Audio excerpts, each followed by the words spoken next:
Three. Day 372, Hitchhiker's Guide to Cancer. I'm here with my ride or die, Nurse Linda. Hi. We're going to jump right into it. So, day 372, I want to talk a little bit about, we'll give the health updates, the medical updates, talk a little bit about last week and what happened last week, but we'll start with the medical updates. Okay. So I guess long-awaited news on Christian's last MRI that he got last week. Results were kind of, what are you laughing at me for? Suedo progression. Stop. I'm not even gonna say that in this video, but so basically Christian had his last MRI last week, and we were able to meet with the doctors at Hopkins and Maryland. And as expected, there wasn't a whole lot that we were going to be able to get from this MRI because it was said from the start that the radiation was going to cause increased swelling, which was actually going to make the tumors and the areas around the tumors look worse than they may really be. So what we did see was that like the scans did look significantly worse from his scan at the end of November. But the changes to those tumors were actually within the field of radiation. So like the changes that they were seeing on the MRI were consistent with the areas that they were targeting during radiation, which leads them to think that these changes are edema, swelling, and due to that radiation. And so that is great news that those changes are within the radiation field, and that unfortunately we're not really going to be able to get a clean and clear scan for 3 months post radiation. So his next MRI will be 4 to 6 weeks from now. Likely it will look the same. It may not be until the next one after that that we might be able to see a more, I guess, clearer picture of like what's going on with Christian's tumors. So that's kind of where we are with the MRI. Again, it wasn't like super exciting like findings, but the good news, there's good news in that everything is kind of as expected of where it would be. Yeah, so we'll keep everyone posted on the next MRI, which leads kind of the health check. So for me, right now, from a physical perspective, and I'm not sure we can directly attribute this to radiation, but I've still having some speech challenges. I've had some headaches come and go. I've noticed some challenges with my speech patterns, so we'll continue to monitor that and let the doctors know and see if there's any issues with that, or if we'll have to adjust medications or whatnot. But that certainly has been a bit frustrating for myself, is just the speech, because that's one thing they've always told us to monitor. I've had challenges with my memory, especially short-term memory. There's things that I'll forget, and man, this is really frustrating. That I'll forget, and you and I may be speaking, I may tell you something that, or repeat myself, so you can probably, I don't know if we can say that's definitely swelling or due to radiation, but certainly I can't say that's something that's really surprising, but it's certainly something we need to monitor. In addition to that, I've had recently headaches kind of coming and going every couple of days. I've had that, so the doctors are aware of that. Whether we increase steroids will remain to be seen, but we've kind of kept them apprised of that whole situation, and we'll see what Duke has to say about those changes as well, and the symptoms that I'm experiencing. From a chemo perspective, the chemo has been tolerable. I've had some nausea, some like slight nausea. It definitely, the double chemo, when I did the first round of double chemo, that hit me hard and it impacted me, but I've had some slight nausea, and it's been intermittent, so I can't say that this double chemo has been as hard as first round I took it, but we're also in a bit of a break of it, so we'll see how that goes. But it certainly hasn't. It certainly has been manageable comparatively to when I did the first round of it. So we're going to continue the chemo path, and again, Duke will update us as well as far as how they want us to proceed. But I anticipate they're going to keep us on that treatment for chemo. But that has been manageable for me. I've been restless. I've had to take naps here and there and just get my rest when I need it. But outside of that, from a health perspective, nothing has been intolerable, and I feel like I've been managing it well. So that's a big thing, I think, from the physical perspective. From a mental perspective, today is day 372. So last Tuesday was 1 year of anniversary of my seizure. I would say that was challenging from the mental perspective. I mean, going into it, I think is one of those situations that it's a year anniversary of my seizure. So it was this, I think, subconscious weight that I knew, like my body knew that it was a year, and it was a heavy day for me. It was a challenging day for me. It was emotional. But now that we're a week out from it, I mean, it was going into it, it was certainly emotional. The day of it was emotional.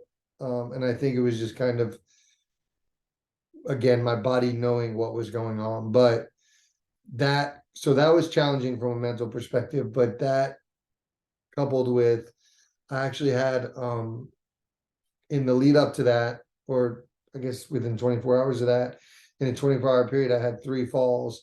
And that was the most challenging. I say falls. What really happened was rather than like straight falls, I kind of slid down the stairs. Were all my falls in the stairs? Or no, one I fell out of bed and I couldn't get up. And the other 2, I slid down the stairs. And those were hard. I mean, you could probably speak to it because you were around for them. But just getting up, depending on the situation I'm in, getting up, especially with my left side challenges, is really hard and challenging. And for you, especially me being double your weight, I'm sure that's hard for you because there's not much you can do. Seeing me, like, essentially what happens is, because I have hardwood floors, I slid down the stairs and I end up on the bottom landing, and I can't get myself up because I can't use my left arm. But then one of my falls, I basically hit every railing on the way down on my ribs. So that was pretty crucial. So those were the most challenging. The falls are the most challenging, especially when I can't get up, and they take a toll on me. So those 3 happened in 24 hours, and they just, quite frankly, suck. So I don't know how your experience is seeing me like at the bottom of the landing after I have one of my falls or slips, I should just call them slides. Yeah, it is challenging because I feel like there's a lot of things that I can help Christian with or have helped Christian with, but when he does fall, like getting him up, like he said, being half his weight, is a struggle for me. It's hard to see him in such like a vulnerable position, and wishing that that wasn't the case, and wishing that I could be of more assistance in those times. But I mean, luckily you've got up all 3 times and we've had help, and we live in the city and there's plenty of people and friends around. So I don't think there's ever going to be a time where there's like not going to be assistance or help if we really need it. But yeah, the falls have mostly been around just his left leg, just getting weaker over the last few months, and trying to get up out of a chair, get up out of bed, and just trying to get his balance because he can't really get his footing secure and sturdy enough on his left leg. And that's what kind of causes him to lose that balance and fall when he's getting up from something. The stairs, certainly a challenge. He had his grippy socks on, but the grip had, rotated to the top during his walking. So that's what caused you to slip. I think the grips weren't intact, but yeah, all in all, like, he's good. He's still in one piece, thankfully. But yeah, it is scary. I feel like I'm on high alert here with him. I even put a camera in the bedroom. I call it the cash cam. So if I have to leave the house to like go get groceries or go like to the gym, and just like if I don't hear from him when I check in, like I just have a visual of like make sure he's okay, and if he's not, I can cause help. But I have played a few jokes on him with the cash cams. Christian doesn't love the cash cam. I love the cash. She's a creep. But and then I guess touching on like the 365 day. Yeah. I mean, I think when we woke up like that day, I guess you didn't even realize it was day 365 until I sat there next to you, and I was trying to remember.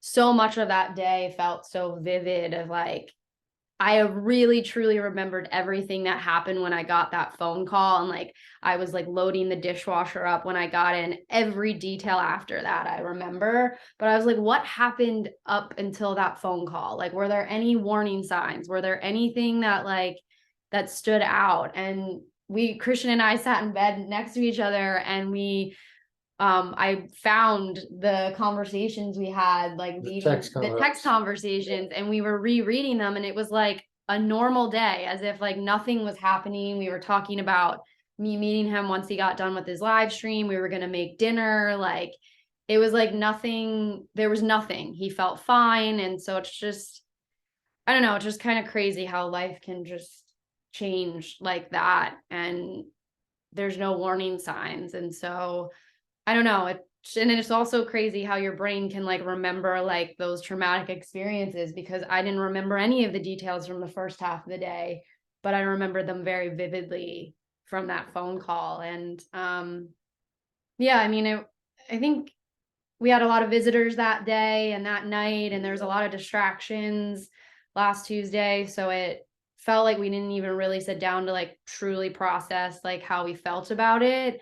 I think for me now, day 365, I mean, I think it becomes more real when you think about that 12 to 18 month timeline. Yeah. And so that becomes a little bit anxiety inducing and scary to think like we're within that range now.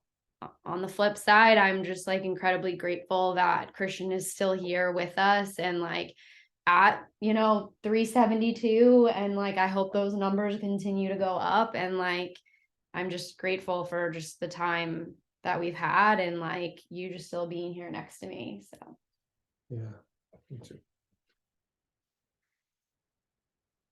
Ooh. Yeah, so those are the general updates. We have another update, a big update, which would you like to share? Update. So some of you might already know this, but Christian and I are locking it in and getting married this Saturday, February 11th. We're super excited. We after kind of the commitment ceremony, which turned into this surprise proposal, we decided to kind of make it more official and actually have a wedding ceremony. So we're going to be doing that with some friends and family on Saturday, and then we're going to be celebrating at the horse afterwards, where it's very nostalgic and almost feels like home to both of us. So that'll be really fun. And yeah, we'll get to kind of start, the next chapter after next Saturday. So some good news. Yeah. And some things to really look forward to in the next couple of days. But I do not recommend planning a wedding in 5 weeks though. So adding wedding coordinator to my list of roles has been quite challenging, but it's going to be a beautiful day and totally worth it when we get there. So I'm excited. Yeah, certainly a big day, and we have Lindsay's done a great job of coordinating and especially on such a short time frame. But it seems like all the big pieces are getting locked into place, and it is going to be more intimate. It's going to be a lot of people that have been a part of this journey. So we look forward to seeing those of you who have been a part of this for us, and then celebrating during and even afterwards, for those who we don't see on that day, but certainly an important day and a big day, one that we weren't sure if that we'd see, Yeah. but yeah, this Saturday, so stay tuned. We'll hopefully get some good footage of that day as well. Yeah, we're excited. But with that being said, shout out to Grippy Socks, shout out to the Palucci family that's hooked up the Grippy Socks for me. They certainly have come in handy, but maybe we'll get a sponsorship by some Grippy Socks. However, that is day 372. We love you guys, we appreciate you guys, and we'll see you in the next video. All right, bye.